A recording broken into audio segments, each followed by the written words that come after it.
sommes en émission à Saint-Julien-Châteuil aujourd'hui, donc enregistrement avec Eric et avec Samuel. Voilà.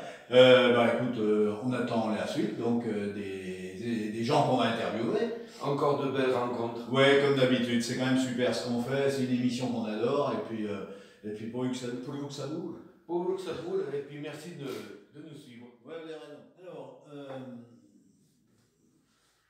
pour cette dernière partie de notre série d'interviews, je vais interviewer Mégalimentaire. Je suis arrivé à le dire d'un coup, Cathy Thévenon et Eliane Romeuf.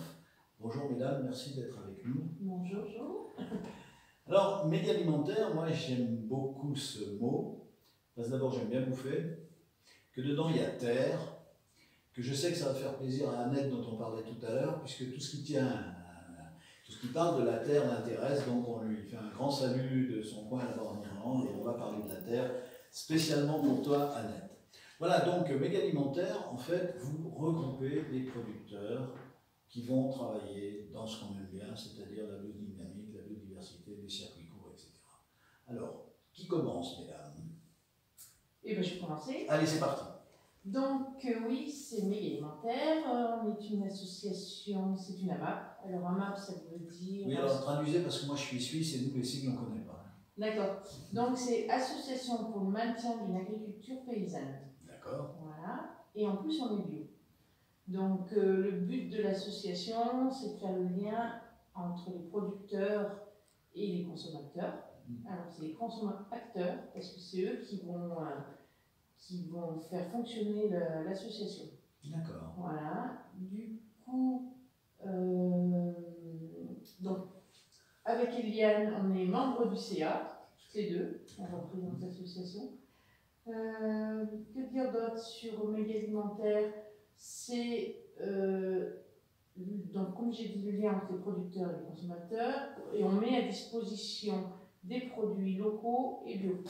Alors, donc ça va se passer comment? Donc vous avez d'un côté des agriculteurs, des gars qui font du bio, okay, pleine terre, etc. Enfin, donc en faisant très attention à ce qu'ils produisent, et ce qui est l'avenir, hein, parce qu'on ne va pas continuer à donner du pognon à Monsanto. Donc, indéniablement, c'est par rapport à cette production des gens qui sont intéressés pour cette consommation. Voilà. Alors, comment distribuez-vous justement, comment on passe du producteur au consommateur? Eh ben, c'est très simple. En fait, la MAP, le but d'une AMAP, c'est de soutenir le producteur. Donc, en fait, les commandes se passent à l'avance et sont payées à l'avance pour le mois suivant. Donc, septembre, on commande pour octobre. Donc, par exemple, moi, je veux un panier avec trois choux-fleurs, c'est pas ça. Des paniers. Non, mais c'est bien. Non, justement, j'aime bien dire des bêtises parce que comme ça, après, on rectifie. Nous, on a un fonctionnement un peu original. C'est pas des paniers, c'est des commandes. On commande ce qu'on veut, quand on veut. Donc, on veut un kilo de carottes, un pain et un fromage de chèvre, on a ce qu'on veut. Voilà, c'est pas des paniers qui sont prêts. Oui, parce que ça existe, ces trucs-là en ville un peu ou en général. Oui, alors. Oui, voilà. Peut-être qu'il faudrait préciser ça. C'est-à-dire qu'au départ, la MAP, elle est née ici, on est à la campagne. Et elle est née parce qu'en fait, il y avait un besoin. Parce que quand on pouvait trouver les produits bio, seulement il fallait courir acheter le pain à 15 km, mon poulet dans un autre sens à 10 km, donc c'est relativement compliqué de faire ses courses, quoi. Voilà. Donc on s'est dit, ce serait bien de regrouper dans le même endroit ces producteurs et tous ces consommateurs qui ont les mêmes besoins. Bon, c'est pour ça, sauf que le système AMAP avec le panier dans lequel on a finalement ce que le producteur produit et non pas ce qui nous convient, voilà. Nous, ça ne nous convenait pas du tout. Ah oui, si on n'aime pas les navets et puis qu'on en a tous les mois, c'est casse-pied. Voilà, d'autant plus qu'ici, moi, tout le monde a un petit jardin, tout le monde a un copain qui tue le cochon, tout le monde a... Moi j'ai un pote là, c'est un ardéchois, donc c'est un peu spécial là-bas, mais il m'a apporté un lapin quand même. Hein. Donc c'est Eric qui m'a apporté un lapin ce matin, parce que la semaine prochaine on va faire l'émission, et on va faire un lapin à la moutarde. Oui, voilà, donc à la campagne, j'allais dire, on a besoin de manger comme tout le monde, de manger bio parce que ça nous préoccupe, mais on n'a pas besoin de tout dans la Voilà, c'est mesure ça, oui, où non. on a des choses dans son jardin. Cette histoire de et- panier, c'est un Histoire- truc qui force un peu finalement la main. Hein. Voilà, donc nous, ça nous paraissait vraiment gênant. Ouais, c'est Et bien. en plus, les gens, dès le départ, nous ont dit oh, nous, on ne veut pas d'une AMAP. Alors on se dit pourquoi ils disent ça? Et en fait, pour eux, une AMAP, c'est un panier. Voilà, d'accord. Donc on s'est dit il faut trouver un autre système. Et D'accord. c'est surtout Cathy qui a bien travaillé là-dessus et qui a trouvé un système. Voilà. Cathy, mais alors quelle est votre formation pour avoir toutes ces idées et puis mettre en place tout ça? Rien à voir. Rien à voir. Rien à voir. Je suis dans la chimie. Donc rien à voir du Mais tout. quelle horreur! Mais quelle horreur dans la chimie! Oui. Et elle ose le dire. J'ose le dire dans cette Elle émission. travaille pas chez Monsanto, rassurez-vous. Non, pas du tout. Mon père avait un copain pendant la guerre, quand il était en captivité, puis comme il s'emmerdait, ils discutaient tous, et qui s'appelait Bonne Maison, qui était le spécialiste du pou de San José. Personne ne sait qui est le pou de San José, parce que c'est le petit point noir qu'il y a sur les oranges, sur la peau des oranges. Ça s'appelle le pou de San José. Et il avait dit de Barre, si on ne tue pas la chimie, c'est la chimie qui nous tuera. Qu'est-ce que vous en pensez, vous, en tant que chimiste? Je n'ai pas de commentaire. Non, d'autant plus on a les noms. Hein. Donc, bon, alors la chimie, oui, non, Non. en fait, l'idée, qu'est-ce que vous avez tout à coup dans votre tête? Dire, mais en fait, comment on peut faire ce truc-là? Une AMAP, ça ne plaît pas, comment on va faire? Alors, qu'est-ce qui s'est passé dans votre tête? Moi, je veux savoir. Bon, en fait, je crois qu'on l'a fait de manière un peu empirique, c'est-à-dire Ouais. qu'au départ, on a réuni les producteurs, on était au départ 4-5 consommateurs, nous Ouais, étions d'accord, nombreux, c'est ça. bien convaincus, et on a réuni nos producteurs, et puis on a dit ben, comment on pourrait s'y prendre, quoi. Voilà. Et puis on s'est dit au début, ah ben, on pourrait faire des commandes, alors on mettrait nos feuilles de commande autour de la table, seulement il fallait tourner autour de la table pour écrire la commande de chacun, donc on s'est aperçu que c'était un peu compliqué, puis Cathy a des compétences en informatique, donc elle nous a mis ça sur un système informatique, et voilà. Donc, vous avez un site, en fait, maintenant. Non, on a un logiciel. On utilise un logiciel pour faire des commandes. C'est un petit logiciel qui a été fait par une AMAP, maintenant qui est utilisé par pas mal d'AMAP. D'accord. Et donc du coup, tout est dedans. Les consommateurs, ils ont un mot de passe pour rentrer dedans. D'accord, oui, donc ils sont individualisés, je dirais, Voilà, ouais. repérés. Ouais. Et donc ils passent leur commande pour le mois suivant, et puis c'est envoyé, et c'est très simple. Donc on est d'accord, c'est tout du bio. C'est tout du bio. Tout est bio. Alors, il y a quoi? Qu'est-ce qu'on peut trouver donc sur votre site, sur votre... Il y a à peu près 25 producteurs, donc il y en a quand Oui. même pas mal. Ah oui, c'est énorme. Donc on trouve des légumes, du pain, des fromages de chèvre, des fromages de brebis, des produits laitiers de vache, donc beurre, lait, yaourt, des œufs, de la charcuterie, de la viande de porc, Ah, la viande aussi. des lentilles, Bah, du miel. On va voir s'il n'y avait pas de lentilles, ça serait pas possible. Voilà. Vous savez que le fils du prince William, n'est-ce pas, a dit qu'il adorait les lentilles du Puy, et depuis ça a augmenté la production. Vous saviez ça? Ouais, Ah oui, c'est incroyable ça. On est flattés. Bon, méfions-nous un peu les Anglais quand même, mais bon, toujours est-il que... Qu'est-ce qu'il y a d'autre? C'est du miel. Du miel, Les champignons, Non, il n'y a pas de champignons. Il y a des plantes séchées. châtaignes, des Oui, tisanes. il y a une productrice de châtaigne et de produits dérivés de la châtaigne. voilà. Des tisanes. Vous rayonnez uniquement sur des agriculteurs locaux ou vous allez un petit peu plus loin, en Ardèche par Et exemple? on va en Ardèche parce qu'en Haute-Loire, il n'y a pas de fruits. Donc tout ce qui est Ah fruits, oui. on va, Vous savez on va que juste en Sur Corse. Design, vous avez des producteurs assez intéressants dans le domaine du bio. Je vous dis parce qu'on a fait l'émission de Design et qu'on a rencontré des gens absolument fabuleux. D'accord, Des gens qui transforment justement les fruits. d'accord. Donc ils ont des fruits totalement bio Mm. et ils les transforment en confiture, pâte de fruits, etc. Mm. Il faudra écouter l'émission Bah oui, l'émission elle passe. qui le démarre mois de septembre, elle passe. samedi. Sur Design. Et vous Ça pouvez va. les entendre, ça va Ok. je suis sûr que ça va vous intéresser parce qu'il y a vraiment une ouverture très vers le bio. Vous pouvez en podcast. Oui, Notamment oui, 4 oui, heures on sur. dira, on dira. D'accord. Voilà. Ouais. Elle va être encore obligé de couper plein de trucs. C'est pas grave, hein, c'est pas moi qui coupe. Oui, d'accord. Donc alors, vous vous intéressez à des gens, à des producteurs qui sont un petit peu plus loin, mais on reste quand même dans des circuits courts. C'est-à-dire que ça va Oui. pas partir au Canada, puis Non, après en Inde, on va dire. Non, puis c'est eux qui viennent livrer souvent. Il n'y a que notre producteur d'agrumes de Corse qui ne vient pas parce que c'est Bah, un peu oui, loin. un peu loin, Mais oui. sinon, c'est les producteurs qui viennent livrer à l'association. D'accord, donc vous avez des locaux en fait. Non. Ah bon, on va tout savoir. Non, c'est la mairie qui nous prête l'espace associatif de Saint-Julien-Châtellerault. D'accord, la mairie de Saint-Julien-Châtellerault. Oui. Une fois plus, on compte sur le maire qui fait des trucs aussi. Voilà. Ah, super. D'accord, donc vous avez des frigos, quelque chose? Non, parce que c'est les produits. On a 1 heure. La permanence, elle a lieu 1 heure par semaine. Ah, d'accord. Le jeudi de. Donc les gens viennent cette heure-là pour récupérer leur. De 6 à 7, tous les jeudis, Tous les jeudis. tous les gens de la MAP, 18h, 19h. voilà, viennent chercher leurs produits et les producteurs sont là en fonction d'une. Ah, ils sont là grille. carrément. Pas tous, hein, c'est un planning. C'est un planning. Voilà, il y a 4-5 producteurs chaque fois. Il y a toujours quelqu'un de l'association, un membre de l'association avec ou bien. Ah oui, toujours. Alors, c'est bien. Alors, sans indiscrétion, cette association fonctionne comment? Il y a quand même des frais de fonctionnement dans une association. Non, même pas. Non, il n'y a pas de frais. Non. Il y a peu de frais. Non, il y a peu de frais. Les adhérents, donc au départ, c'était une adhésion libre. C'est toujours une adhésion libre, mais disons que, voilà, en gros, les gens donnent à peu près 10 €. Plus, c'est plus, non. Certains. 18, 20 la moyenne. La moyenne, c'est 18 €, mais à partir de 10 €, voilà. D'accord. Et puis après, cet argent-là, il nous sert pour, en fait, pour le fonctionnement. Parce que finalement, le logiciel, lui, ne coûte rien. Bah, tout à fait. C'est un abonnement annuel, c'est pas grand-chose. Dérisoire. Voilà. Non, honnêtement, on n'a pas besoin, à part ce dont on a besoin, c'est une salle. Voilà. Et au départ, on a eu quelques problèmes avec ça. Il fallait vraiment qu'on ait une salle toutes les semaines. Oui, parce que ça représente quand même du poids, non? Et puis du volume, tout ça qui arrive comme ça. Parce que vous avez combien de clients, entre guillemets? Eh ben, au jour d'aujourd'hui, il y a 170 familles adhérentes. C'est pas n'importe quoi.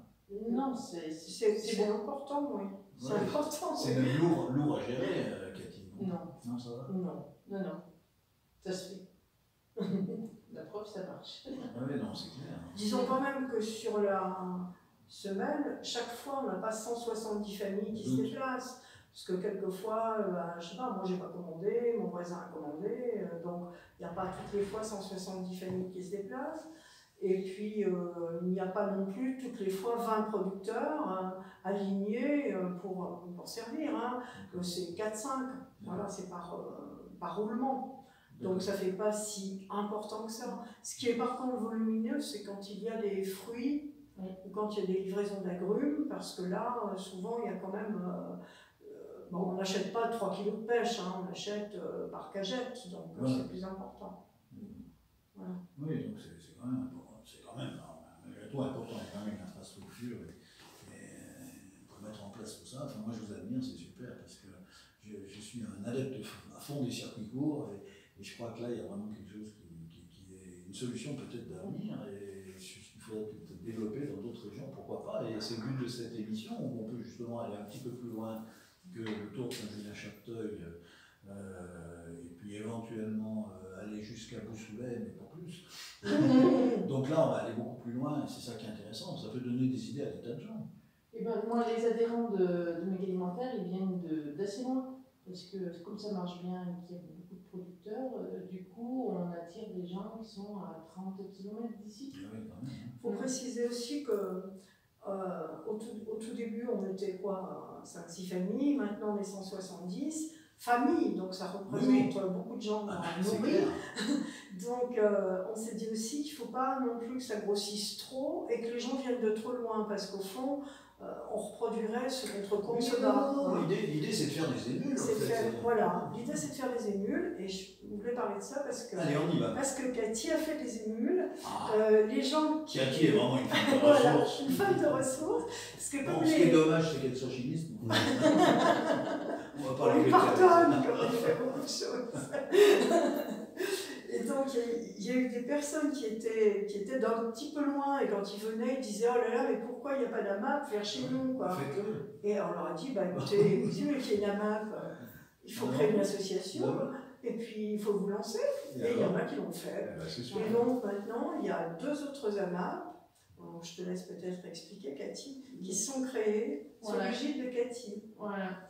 Donc du coup, je gère aussi. Super, Cathy. Je gère au total donc 3 AMAP. Il y en a une qui est sur Beaulieu, qui s'appelle Emblamap, et une autre qui est sur Beaulieu en Aiguille. Haute-Loire, c'est ça? Oui. Et une qui est sur Aiguille, à côté du Puy, Voilà. à Mapdic. Donc Emblamap a été créé l'année dernière et à Mapdic cette année. Et alors, ces associations travaillent avec les mêmes producteurs que les vôtres? Pas forcément. Pas forcément. Non. Parce qu'il y a des producteurs qui ont assez de ventes sur l'association et qui n'ont pas besoin de plus. Et donc ils vont trouver d'autres producteurs, ils vont aller démarcher d'autres producteurs pour faire le même boulot que ce que vous avez fait. Voilà. Ce qui est, c'est que ils ont un peu décalqué je veux dire, leur système de fonctionnement. Quand on a une bonne idée, mais il faut qu'elle soit utilisée. Vous n'êtes pas fâché, vous n'avez pas fait signer de droit. Vous n'avez pas un c'est moi qui les gère. Vous avez un brevet? Ah, d'accord. C'est moi qui les gère aussi. Non, je vous charrie. Non, mais c'est bien, c'est ça qui est formidable, c'est justement de développer le truc. Non. Donc du coup, on rayonne sur, on va dire que les 3 AMAP qui sont en groupe rayonnent sur pratiquement tout le département, quoi. Non, sur l'Est. L'Est du département. Ouais, Ça jusqu'à Brioude, non? Non. Mais il y en a dans ce secteur. Bon, les gens de Brioude qui nous écoutent, alors c'est le moment de faire un truc comme le vôtre, quoi, ça serait bien. Parce que faire des AMAP avec les paniers, c'est bien, mais ce que vous faites, c'est encore mieux. C'est plus libre, c'est moins de contraintes. Ah ben c'est ça correspond vraiment à ce que désirent les gens. Ça correspond très bien à ce que veulent les consommateurs, ça c'est sûr, mais ça correspond aussi bizarrement mieux à certains producteurs. Oui. Parce que certains producteurs disent, nous, on ne peut pas vous dire comme ça à 3 mois ce dont on disposera. On préfère vous le dire mois par mois, c'est plus simple pour nous. C'est un problème de communication, tout simplement. Hein. Alors, pour terminer cette interview, brillantissime, moi je voudrais avoir quand même des coordonnées, donc un site, une adresse email, des téléphones, vous avez ça, je suis sûr qu'on va pouvoir prendre contact avec vous. Alors moi j'ai déjà une adresse email, vous allez me dire si c'est la bonne, c'est megalimentaire@gmail.com. Oui, c'est ça. Alors mégalimentaire, je répète une fois de plus pendant toute cette émission, on a passé notre temps à le dire, mégal ça s'écrit MEYGALIMENTE2RE@gmail.com. Voilà. D'accord. Donc ça c'est l'adresse email qui peut permettre de prendre contact en fait. Oui, tout à fait aussi. Il y a un site internet aussi. Allez-y. Mais je ne me rappelle plus. C'est gimdo.com. Ouais, il faut aller sur. Mégalimentaire, gimdo.com. Voilà. Mégalimentaire@gimdo. En général, Point gimdo, c'est gimdo.com. Voilà. D'accord. Ok, bon, ça c'est facile. Et puis un petit téléphone? Eh ben, Il n'y en a pas? Non. Bon, il y a un email, c'est le principal. Oui, voilà. Les papis et les mamies qui n'ont pas internet vont faire comment alors? Vous avez pensé aux papis et aux mamies? Ils demandent aux enfants ou aux petits-enfants. Ah bon, voilà. d'accord. Bon, il y a alors, dites-moi, est-ce que vous avez encore quelque chose que vous souhaiteriez Oui, on évoquer? aimerait parler d'autre chose, oui. Alors, allez-y. Oui, on aimerait parler d'autre chose parce qu'en fait, lorsqu'on a créé Mégalimentaire, on a pensé à l'alimentation, mais aussi on a pensé à information, s'informer autour de tous les problèmes qui nous préoccupent, l'environnement, information et culture au fond. Et donc on a, dans l'association, il y a quelques petites interventions de temps en temps. Donc du type, alors je dis cette année, on a fait une petite intervention d'une naturopathe qui est venue faire une conférence à Saint-Julien et c'était géré donc par la MAP. Une autre fois, on a eu à la permanence, au cours de la permanence, une personne qui est venue présenter comment faire ses produits ménagers. On en parle en ce moment, que tous les produits ménagers sont très très mauvais pour la santé. Bicarbonate de soude. Donc elle est venue présenter comment faire ses produits ménagers, avec souvent pas grand chose, des choses très efficaces, des petites choses de grand-mère et qui sont très efficaces, voilà, donc par exemple. Et on aime bien faire des petites choses comme ça, ou bien au moment de la distribution, faire un petit apéro, faire des... voilà, pour essayer de créer du lien. Enfin, mais ça peut être un apéro de jus de pomme. On a très bon jus de pomme avec Mégalimentaire. C'est une se rattraper au branche. C'est super. Mais voilà, disons qu'il l'idée, c'est aussi qu'on essaie de faire en sorte de ne pas recréer de magasin, c'est-à-dire que nous ne sommes pas un magasin, nous sommes un lieu d'échange, hein, où il y a des producteurs qui apportent des produits, on les connaît, on les rencontre, on n'achète pas que des produits, on achète finalement le travail qu'ils ont fait pour en arriver là, et je trouve que c'est important aujourd'hui, parce qu'on souvent on achète des... C'est pour ça qu'on accepte quelquefois d'acheter des poulets à bas prix ou des porcs à des prix délirants. On ne pense pas une minute à la personne qui est derrière, qui est là, qui élève ce porc, sans parler de l'animal, mais on ne pense même pas à la personne qui l'a élevé. Donc pour nous c'est important, et on se dit finalement, le fait de pouvoir rencontrer ces gens, discuter avec eux, prendre un pot avec eux, c'est important, voilà. Et puis d'autre part, dans la même lancée, je voulais vous dire que depuis 8 ans maintenant, on a créé un festival de films documentaires qui s'appelle Selon l'avenir. Et ce festival, il va avoir lieu bientôt, là, le 1er, 2 et 3 novembre à Saint-Julien-Chapteuil, comme chaque année depuis 8 ans. Et au départ, on était parti sur des films autour de ce qui nous préoccupe, c'est-à-dire l'agriculture essentiellement, l'agriculture bio, l'environnement, la gestion des déchets, des choses comme ça. Et puis maintenant, on a un petit peu élargi notre périmètre. On a une année parlé des migrants, parce qu'on a aidé une ou deux familles de migrants qui étaient à Saint-Julien. Méga Alimentaire a participé à leur fournir des produits pour manger. On a parlé de l'école, des pédagogies alternatives, etc. Voilà.